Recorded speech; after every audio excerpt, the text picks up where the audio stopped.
Olá, minha filha. Papai mais uma vez para nesse cantinho aqui que é gostoso, é silencioso. Não tanto, mas é mais distante um pouco, porque as pessoas é comum, somente nos dias de feriado e fim de semana, sentar para fazer piquenique, tocar violão. Tem reuniões, né, de missas evangélicas, tem chorinho, a diversidade bem eclética aqui.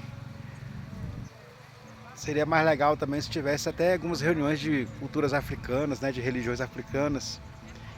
E aí você pode estar falando assim, nossa, papai é pastor e fica falando essas coisas. Mas é porque eu sentei aqui um pouco, filha, para te falar sobre um tema que é muito comum em todo canto do mundo. E chama-se religião. E aí, meu amor, dependendo da linha de raciocínio que a gente seguir para poder falar sobre esse tema, a gente vai discursar a vida inteira, e se existir reencarnação, a gente vai se reencarnar e não vai chegar, e se reencarnar 10 vezes, 20, a gente não vai chegar a lugar nenhum, porque o caminho mais simples de entender essa palavra é entender o significado dela. Não o que é simplesmente apresentado para a gente mediante as diversas denominações religiosas que existem. Então, qual é o sentido dessa palavra? E aí, para a gente poder discursar um pouquinho aqui, filha, de 5 a 7 minutos e não ficar aqui delongando muito, pedagogicamente é interessante a gente ter um ponto de partida para conseguir discursar um pouquinho sobre esse tema, que é um tema de discussões infinitas. E aí, tendo como ponto de partida, a primeira coisa que eu quero dizer para você é que religião ela não é um conceito. Religião ela não é uma informação simplesmente. A informação é o acesso para eu entender o que significa realmente a palavra religião, e a palavra religião no contexto da espiritualidade, ela é um estilo de vida. Ela é um estilo de vida. Enquanto a somatização das informações que o comportamento da religião traz para a gente não vira um testemunho de vida, não vira algo prático, não vira algo comum em nossos comportamentos, a gente ainda não entendeu o que é religião. E aí tá uma das maravilhas de Deus, né? Porque agora, né, no nosso tempo, a gente, para ter uma informação, né, adquirir uma informação mais verídica possível, a gente deu nome às coisas, né, a esse processo pedagógico do conhecimento. Então, dentro de diversos temas polêmicos, a gente vai lá e usa uma ferramenta chamada hermenêutica, chamado exegese, que não é da religião, tá, filha? Não é, nunca foi. Mas para a gente poder ter uma afirmativa melhor da compreensão desse tema. E aí, como eu disse para vocês, a gente precisa de um ponto de partida. Deixa eu dar um exemplo para vocês, já que o tema é religião. Quando a gente pega a Bíblia, filha, e a gente vai ali igual estudando ela, lendo livro por livro, numa sequência como está apresentado hoje, a gente vai de Gênesis a Apocalipse e dificilmente a gente entende alguma coisa. Eu não vou falar para você que a gente não adquire informação, mas do ponto de vista de transformação, a gente entende muito pouco. Então, para eu compreender melhor a Bíblia a ponto dela transformar a minha vida, eu tenho que também ter um ponto de partida. E segundo a hermenêutica, né, essa palavrinha moderna, o ponto de partida seria Cristo, porque ele é, segundo a religião, o mentor do Evangelho, né? O mentor da informação de transformação, para a gente ter um perfil no qual ele se agradaria.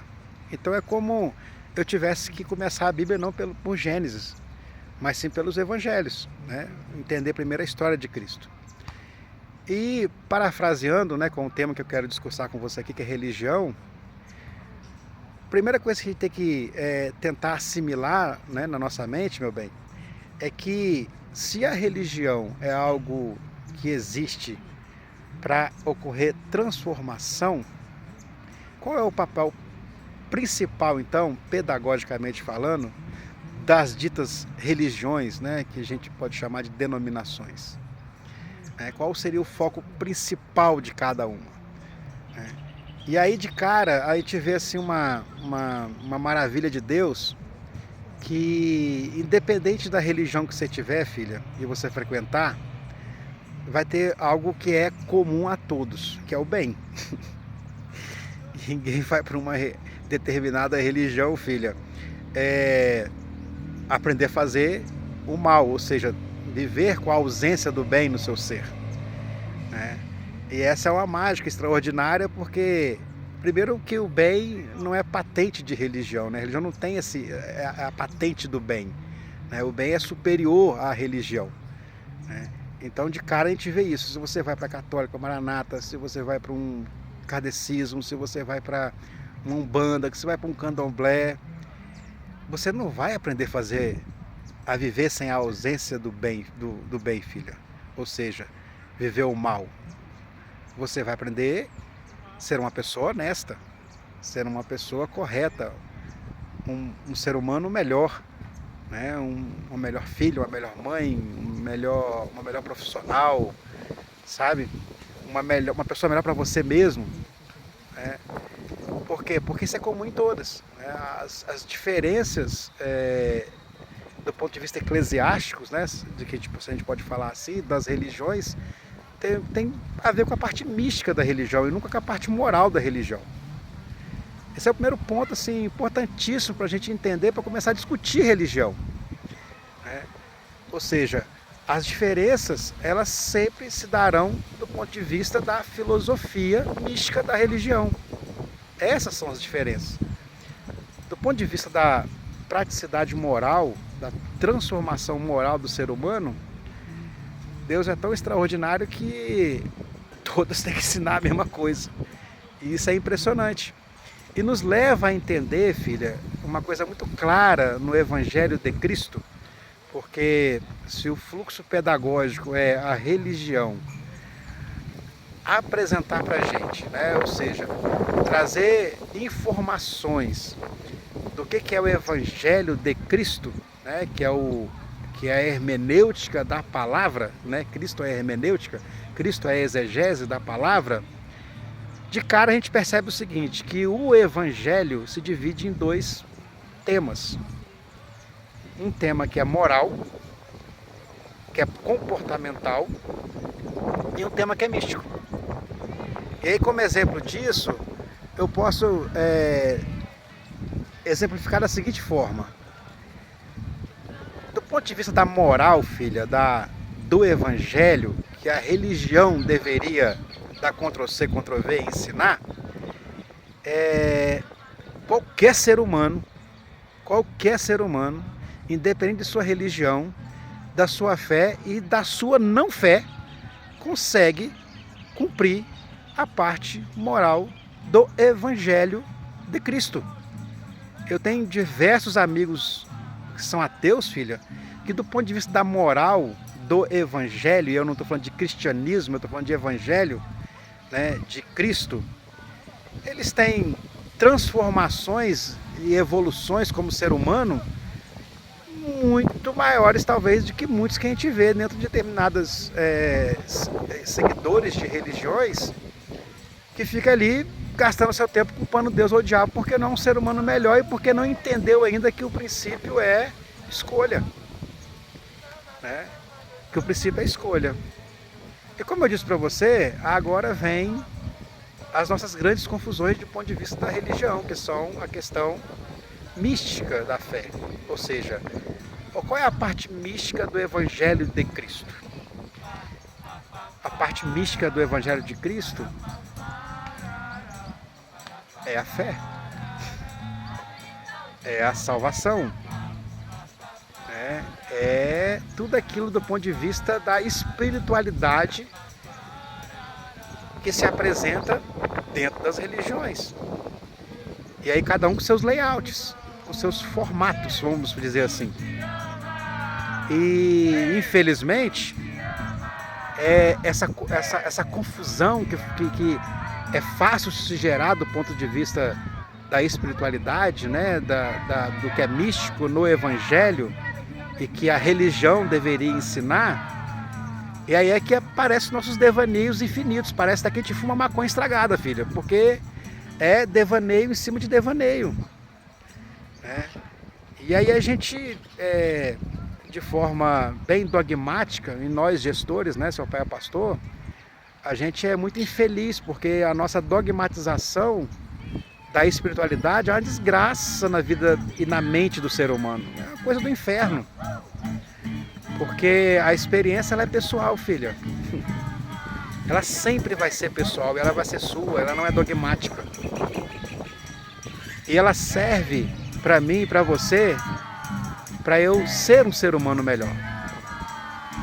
Então, filha, do ponto de vista da palavra religião, o marco da história, vamos dizer assim, e como eu disse anteriormente para você, a gente pensando numa linha de raciocínio, uma delas, né, que a ciência apresenta na Terra aí há quase 6, 7 mil anos, o marco desse princípio da religião ser um processo pedagógico para apresentar a vontade de um único Deus, Abraão é nosso marco.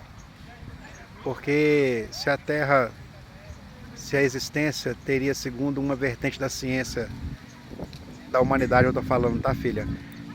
Até 7 mil anos, nós estamos em Abraão há 3 mil anos, mais ou menos, de 3 mil a 3.500 anos antes de Cristo. E aí nós temos quase 2.500 anos onde a pluralidade do ponto de vista da religião não era um Deus único. Em Abraão se trouxe essa ideia. E aí ele fez Deus, né, na verdade, fez um desenho de um perfil, de um layout, aonde nós pudéssemos olhar, porque quando se desenha uma coisa fica mais fácil da gente compreender, pedagogicamente falando, do dito chamado povo de Israel, que não é um país, filha, tá? E aí não importa nem todas as variações que a gente estuda sobre isso, mas o desenho ali é que em Abraão, trazendo, né, essa ideia, essa filosofia de um único Deus, como ele queria que fosse essa compreensão. Então nós temos essa ideia do povo de Israel. E depois culmina, né, ou vem Cristo com o Evangelho, que já era testificado nos comportamentos e ensinos de moral e de espiritualidade ao Deus único no povo de Israel. E eu não estou falando do país Israel, tá, minha filha? Essa é uma outra ignorância, mas deixa isso para lá, é outro assunto. Então Cristo no seu Evangelho traz todo esse perfil do que a religião, que não é patente do Evangelho, não tem essa patente. Ela não é da Igreja Católica, ela não é da Igreja Presbiteriana, não é da Igreja Batista, não é da Maranata, não é da Assembleia, não é da Umbanda, não é do Candomblé. Nós, como gestores, né, e como facilitadores dessa gama de religiões, a gente tem só o privilégio de dar Ctrl+C, Ctrl+V no Evangelho e passar para as pessoas.